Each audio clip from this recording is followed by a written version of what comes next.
The princess died last night from fever, and you look exactly like her because you're her twin sister born to a concubine. And the queen is standing over you right now explaining that you will become the princess starting immediately. You will marry the prince she was engaged to. You will live her life and forget your own. And if you ever reveal the truth, both you and your mother will be executed. For 20 years you lived as a servant, attending the princess's chambers, dressing her, listening to her secrets, and now overnight you will become her. Take her name, move into her rooms, live her life, and never ever tell anyone the truth because the truth will kill you and everyone you love. Your name is Mei-Lin, but starting tomorrow your name will be Princess Huiyang, and Mei-Lin will cease to exist, erased from the historical record, forgotten, vanished, and in her place a ghost will live, wearing a dead girl's identity, spending the rest of her life as a lie. Before we step into this palace of secrets and stolen identities, if you're drawn to these hidden stories of survival and sacrifice, consider hitting that like button and subscribing for more content like this. And please comment below to let me know where you're listening from, because there's something profound about how we're connecting across continents and centuries through our shared fascination with the impossible choices people made when survival demanded the death of their own identity. The year is 1388 and the kingdom is the late Goryeo Dynasty in Korea.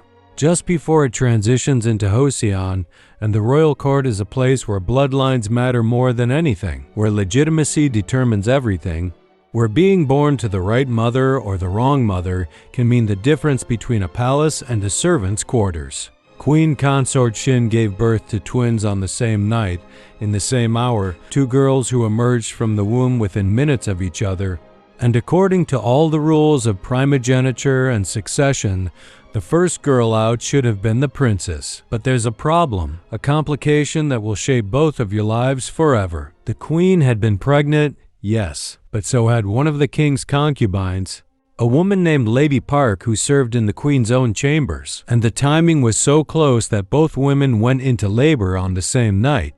And in the chaos of the birth chambers with servants running between rooms and midwives shouting, instructions and blood everywhere, something happened that was never officially recorded, never spoken of, never acknowledged. Two babies were born that night, both girls, both healthy, both identical in appearance. And when morning came, the queen held one baby and Lady Park held the other, and everyone agreed that the queen's daughter would be Princess Huiyang and Lady Park's daughter would be nothing, just another servant's child, destined for a life of service.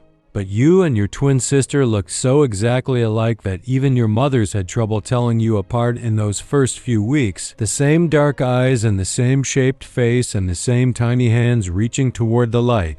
And the queen noticed this immediately, and instead of being disturbed, she seemed almost pleased, as though she discovered something valuable, a resource she could use. She kept Lady Park and baby Mei-Lin close, assigned Lady Park to the princess's personal service, ensured that the two baby girls grew up in proximity to each other, and as you both grew older, the resemblance only became more pronounced, more perfect, more useful. Princess Huiyang grew up in the royal nursery, surrounded by tutors and servants, learning poetry and music and court etiquette, preparing for her role as a diplomatic marriage piece to be traded to whatever alliance the kingdom needed most. You, Mei-Lin, grew up in the servants' quarters adjacent to the princess's rooms, and your mother, Lady Park, taught you everything the princess was learning because the queen insisted on it.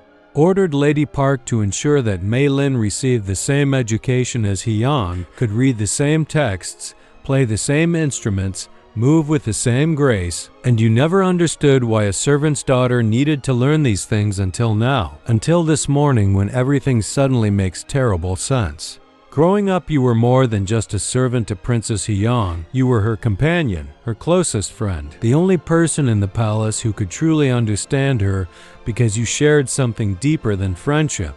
You shared a face, shared a birthday, shared a beginning that you both knew about but never fully discussed because some truths are too dangerous to speak aloud. The princess knew you were her twin, knew that an accident of birth order and maternal status had put her in silk robes and you in servant's clothes. And she felt guilty about it in the way that privileged people feel guilty about privileges they have no intention of giving up, expressing sympathy while accepting the benefits. You spent your childhood in her shadow, quite literally walking 3 steps behind her through palace corridors, holding her books while she studied, combing her hair while she talked about her dreams and fears, listening to her practice speeches she would give at court while you remained silent because servants don't speak unless spoken to. You learned everything about her, absorbed her mannerisms and speech patterns and little habits, the way she tilted her head when she was thinking, the way she laughed with her hand covering her mouth, the way she moved through space with the unconscious confidence of someone who'd never been told she was unwelcome anywhere. The queen watched this relationship carefully, monitored it, cultivated it, ensuring that you remained close to Huiyang, ensuring that you absorbed every detail of her existence. And you thought this was kindness, thought the queen was being generous by allowing a servant's daughter such proximity to royalty. But it wasn't kindness. It was strategy. It was insurance. It was the slow, careful construction of a backup plan that the queen hoped she'd never need to use, but wanted ready just in case. Because in royal courts nothing is certain. People die unexpectedly. And having a spare princess hidden in plain sight as a servant might someday prove invaluable. You turned 20 this year, the same day Huiyang turned 20 because of course you share a birthday. And the palace celebrated her coming of age with ceremonies and gifts and announcements about her upcoming marriage to a prince from a neighboring kingdom, an alliance marriage that would secure peace and trade agreements and political stability.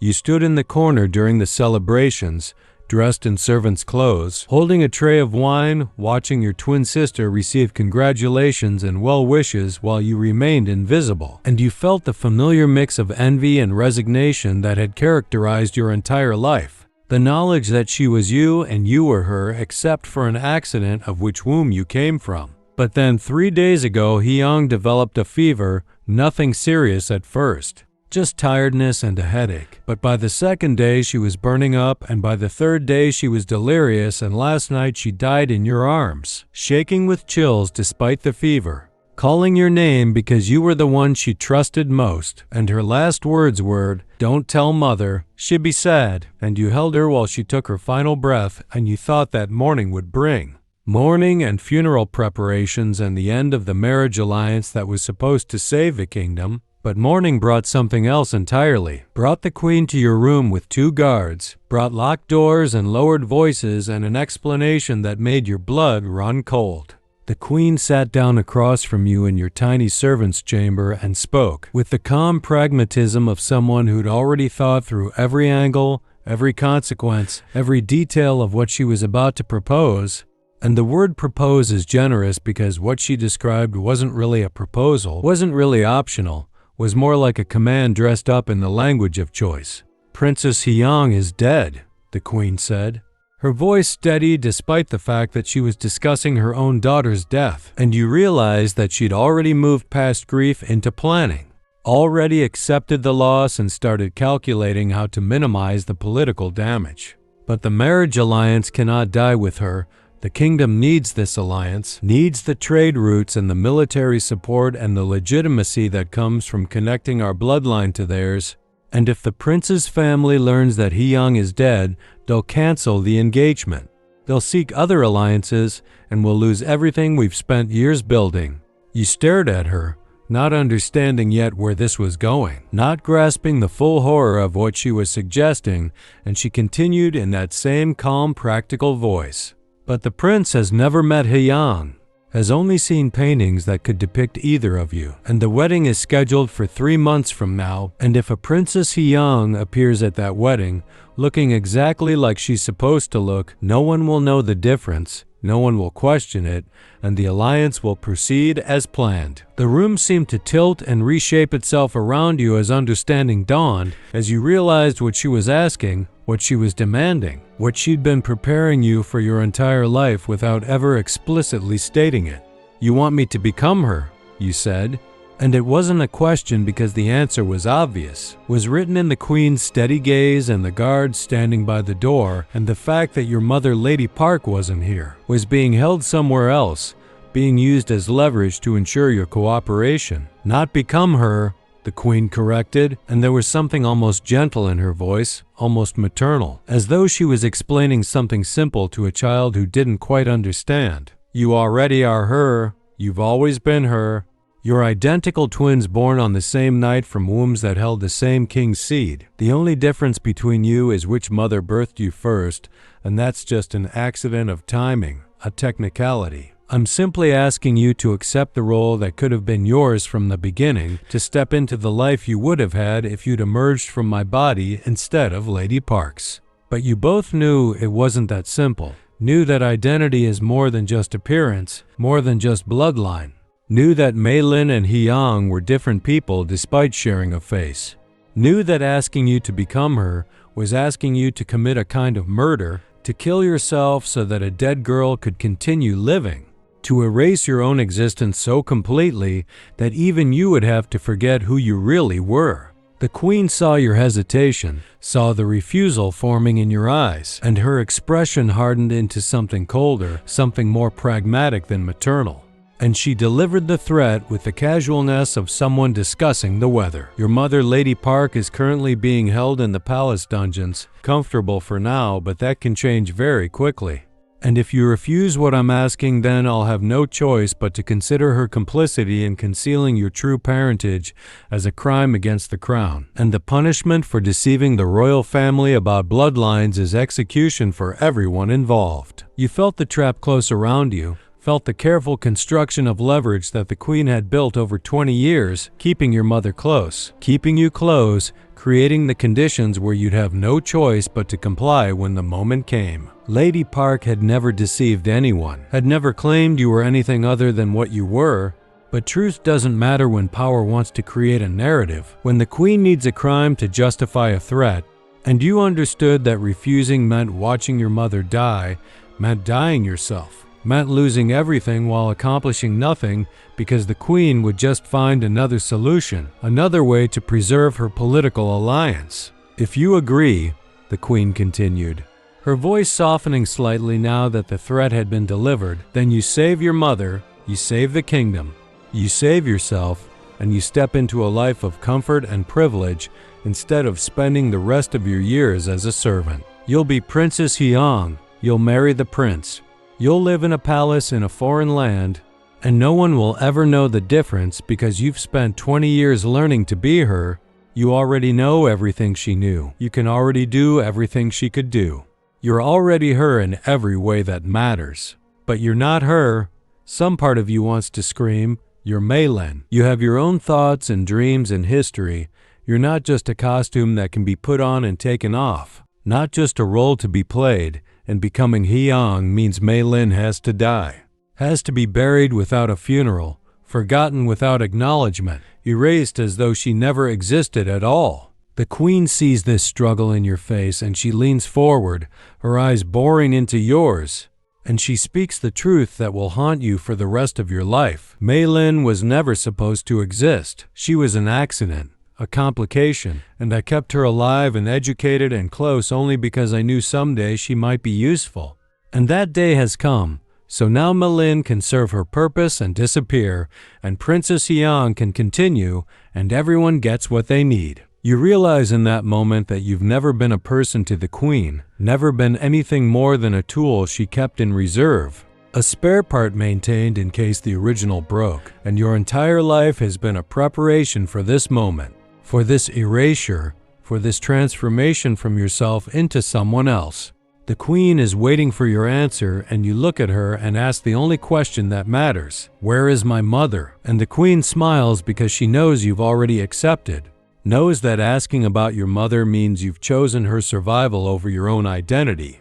And she says, Lady Park is safe and will remain safe as long as you play your role perfectly. As long as you become Huiyang so completely that even you forget you were ever Mei-Lin. They give you 3 days to complete the transformation.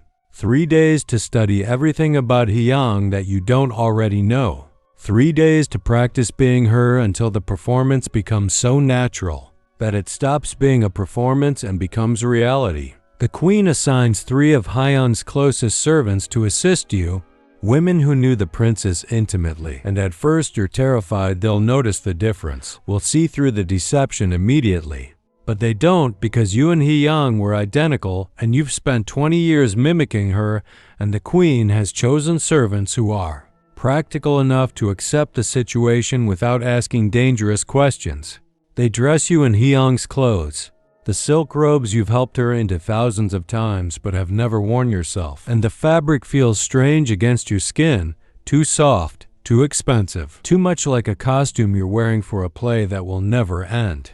They style your hair in the elaborate arrangements that Huiyang favored, using the same ornaments and pins. And when you look in the mirror, you see her staring back at you, see your twin sister's face in your reflection, and for a moment you can't remember which one of you is real and which one is the ghost. The servants teach you the small details that you might not have noticed as an observer.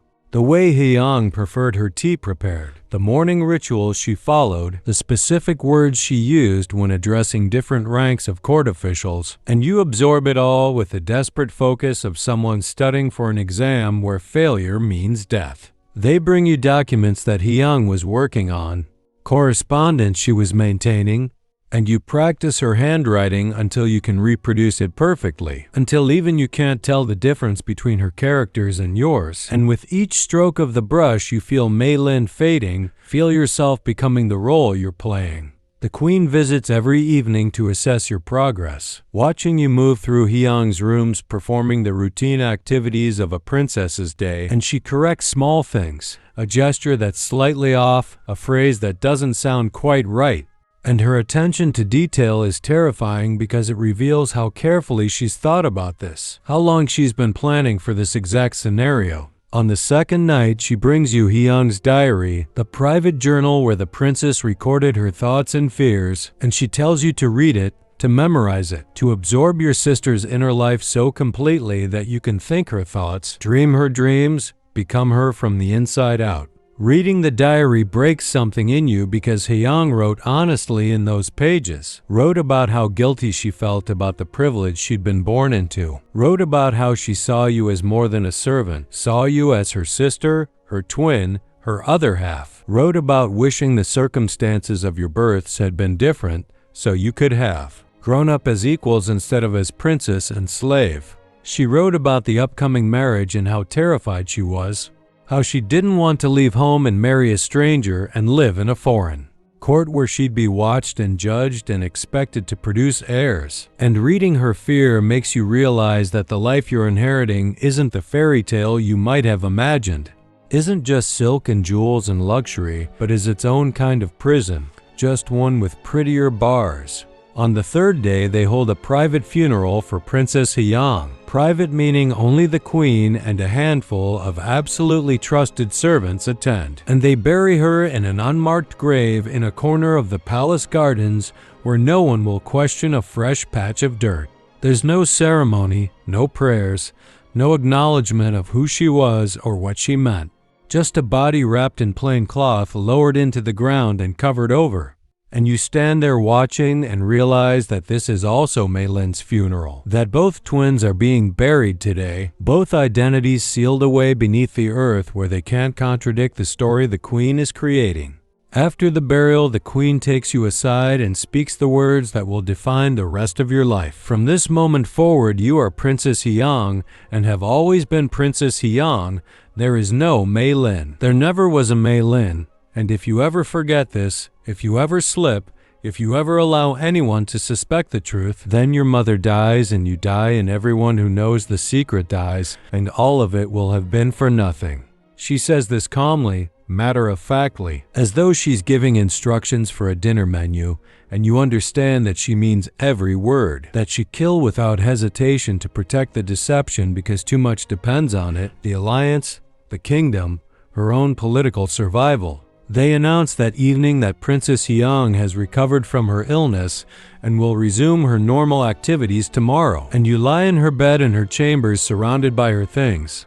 wearing her clothes, living her life, and you can't sleep because every time you close your eyes you see your sister's face, see the unmarked grave, see your mother locked in a dungeon beneath the palace, held hostage to ensure your continued performance. You think about running away, about revealing the truth, about refusing to continue this charade, but every scenario ends with death, with your mother being executed, with guards finding you and dragging you back, with the queen calmly ordering your elimination and finding another solution to her political problem. So instead you get up and stand in front of the mirror and practice Huiyang's smile, the particular way she tilted her head when greeting officials, the precise tone of voice she used when giving commands to servants, and you perform for your reflection until the movements become automatic. Until muscle memory overwrites your own habits with hers, until looking in the mirror no longer feels like seeing a stranger, but feels like seeing yourself. And that's when you know the transformation is complete. That's when Mei-Lin truly dies and only Huiyang remains. The wedding takes place exactly on schedule 3 months after your twin sister's death, and you travel to the neighboring kingdom with a full diplomatic entourage, dozens of servants and guards and court officials, and everyone treats you as Princess Huiyang because everyone believes you are Princess Huiyang. And after 3 months of living her life, you've almost started to believe it yourself. The prince who will be your husband is named Kim Seong-min, and he's 25 years old and you've never met him before. But then again, neither had Huiyang. This marriage was arranged by ministers and diplomats who cared more about trade agreements than compatibility. And all that matters is that you look like the paintings he was sent, that you carry yourself like royalty, that you can play the role of princess well enough to convince him and his family that the alliance they're making is legitimate. The wedding ceremony is elaborate and public. Hundreds of witnesses watching as you speak vows you don't mean to a man you don't know. And the whole time you're terrified that someone will notice something wrong, some small detail that reveals you're not who you claim to be.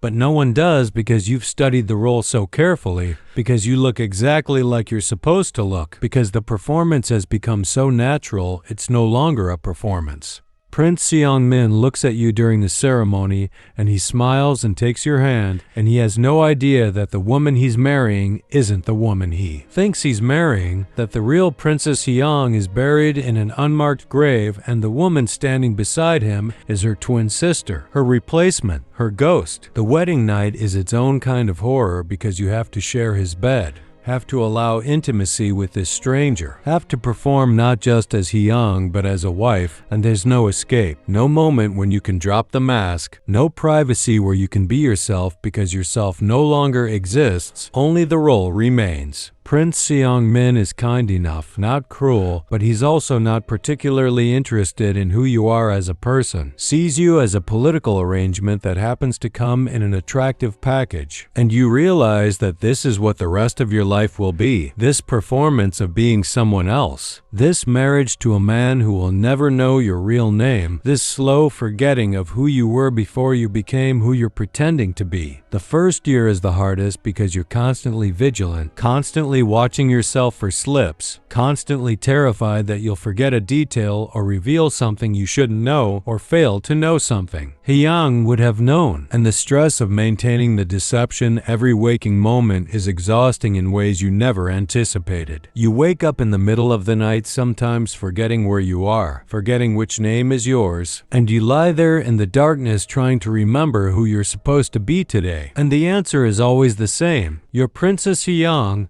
You've always been Princess Huiyang. There is no other answer. Prince Seong-min's family accepts you as his wife, as the princess from the neighboring kingdom, and they have expectations about how you should behave, what roles you should fill. And you navigate these expectations carefully, always checking yourself against what Huiyang would have done, what Huiyang would have said. And gradually the checking becomes unnecessary because you've internalized her so completely that her responses have become your responses. Her mannerisms have become your mannerisms. Her identity has colonized the space where your identity used to be. You receive letters from home, from the queen who writes carefully worded messages that seem innocuous but contain subtle reminders about your mother's continued survival being dependent on your continued success, and you write back in Huiyang's handwriting describing your new life and never once mentioning that you're not who everyone thinks you are. The prince reads some of your correspondence, as is his right as your husband,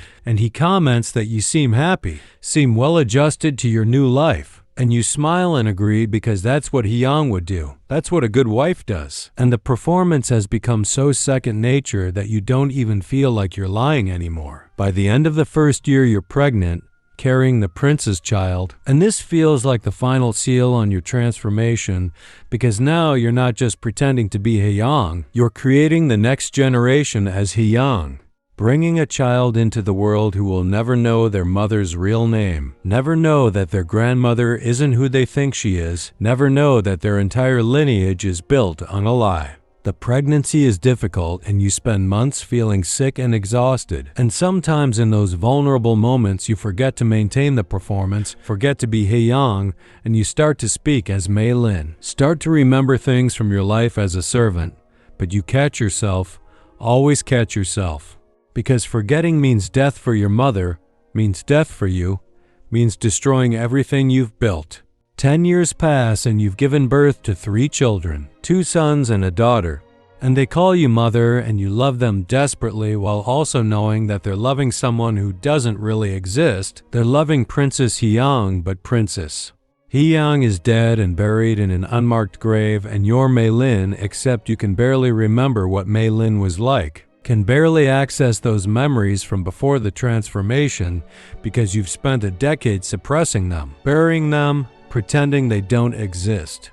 Your daughter looks like you, has the same face you and Huiyang shared, and sometimes when you look at her you see your twin sister, see the girl who died so you could live her life, and you feel a grief so profound you can barely breathe, but you can't express it, can't mourn openly, because explaining why you're grieving would require telling the truth, and the truth is forbidden. Prince Seong-min has become a stranger who shares your bed, someone you know intimately in physical ways but not at all in emotional ways.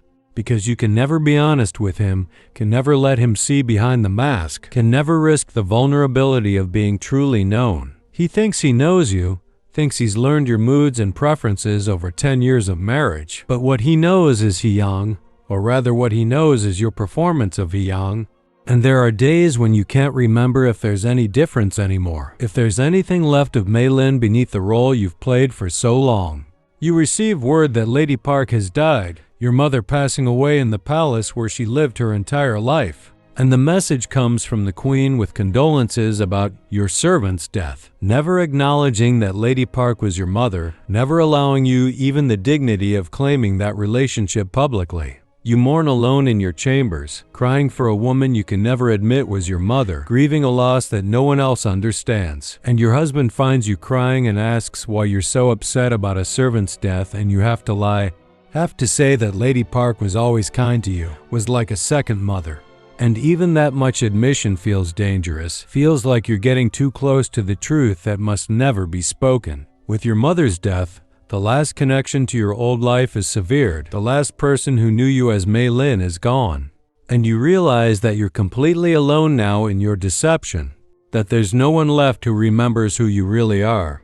No one except the queen, and she will never acknowledge it, will carry the secret to her grave and expect you to do the same. You're 43 years old now, and you've been Princess Huiyang longer than you were ever Mei-Lin. The role has become the reality, and you can't remember anymore what it felt like to be yourself. What dreams you had before you had to take on someone else's dreams. What person you might have become if you'd been allowed to keep your own name. 20 years after your wedding, Prince Seong-min dies suddenly from a stroke, and you're expected to mourn as a widow, to wear white and wail and perform grief for a man who was your husband for 2 decades, but who never really knew you, who died thinking he was married to someone who'd been dead since before the wedding. The funeral is elaborate and public, and you stand there in your white mourning clothes, surrounded by your children and your husband's family and hundreds of people who've come to pay respects, and you feel numb. Feel nothing. Feel like you're watching yourself from a distance going through the motions of grief while feeling empty inside. Your sons are grown now, one of them taking over his father's titles and position, and they're concerned about you, want to make sure you're taken care of, want to ensure their mother is comfortable in her widowhood, and their kindness breaks something in you because they're being kind to a person who doesn't exist, loving a mother who's a fiction, worrying about Huiyang while Mei-Lin remains buried beneath layers of performance and pretense. You want to tell them the truth, want to explain that they don't really know you, that no one has ever really known you, but you can't because the secret has become too big, too dangerous, too foundational to everything your family is built on. After the mourning period ends, you're given your own household, a widow's residence where you can live quietly. And for the first time in 20 years, you have some measure of privacy, some space where you're not constantly performing for an audience. And in that privacy, something starts to crack. Some wall you've maintained for 2 decades starts to crumble. You find yourself alone in your rooms talking to yourself. But you're not talking as Huiyang, you're talking as Mei-Lin, speaking in the voice and accent you haven't used in 20 years, trying to remember who you were before you became someone else. And the memories come slowly, painfully, like trying to recall a dream that's fading even as you grasp for it. You realize that you've spent 20 years successfully deceiving everyone, including yourself, that the performance has become so complete that you've lost track of where the role ends and reality begins. And you don't know anymore if you're Mei-Lin pretending to be Huiyang, or if you've actually become Huiyang and Mei-Lin is just a ghost you occasionally remember. Both seem equally true and equally false. And the uncertainty is maddening because you can't even be sure of your own identity anymore. Can't point to any authentic self that exists beneath the layers of deception.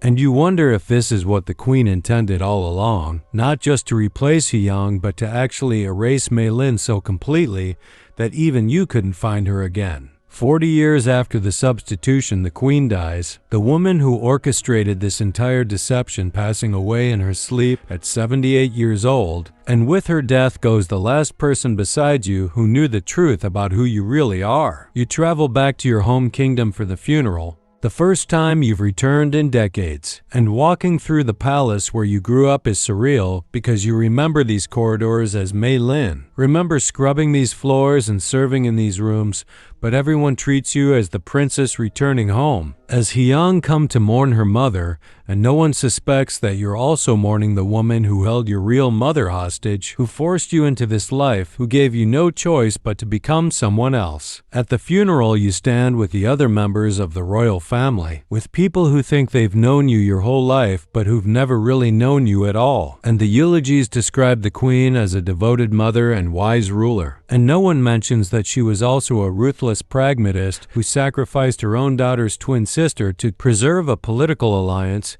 who built her legacy on a foundation of deception and threats. You want to speak, want to tell the truth, want to finally reveal what the Queen did and who you really are, but you don't because too much time has passed, because too many people are implicated in the lie now, because revealing the truth would destroy your children's legitimacy, would unravel 40 years of history, would accomplish nothing except creating chaos.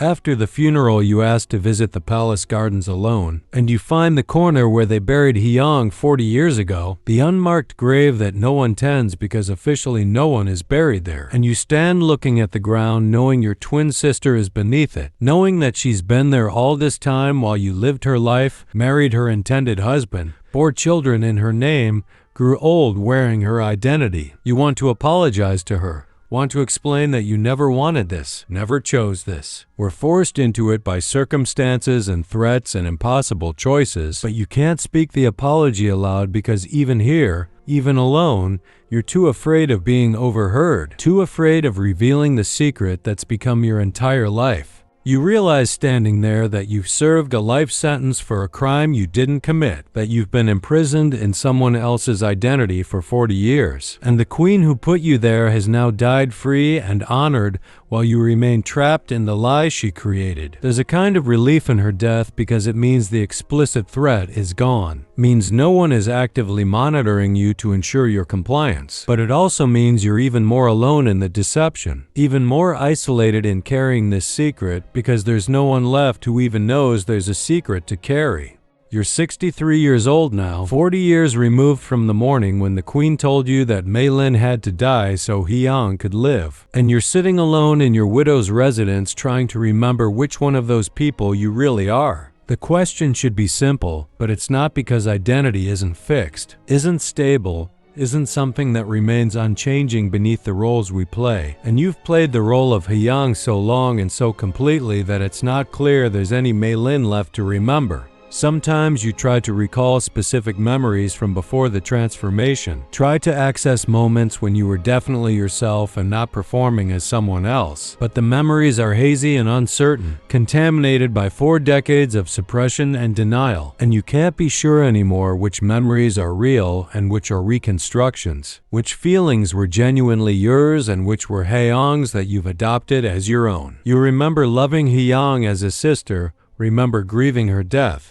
But you also remember being Huiyang, remember her childhood and her education and her fears, and both sets of memories feel equally real even though they can't both be true. Or maybe they're both true. Maybe you've become a kind of hybrid person who is both and neither simultaneously. Your children visit regularly, bringing their own children. Your grandchildren who call you grandmother and have no idea that the identity they're calling by that title is a fiction. And you love them fiercely while also feeling like a fraud. Like you're cheating them of knowing their real family history, denying them the truth about where they came from. Your grandchildren are growing up hearing stories about their ancestor Princess Huiyang, about the noble bloodline they carry, and every story is true except the one detail that matters most. One of your granddaughters asks you what you were like as a young princess, and you tell her about growing up in the palace, and it's not technically a lie because you did experience those things, just not as the princess, but the distinction has blurred so completely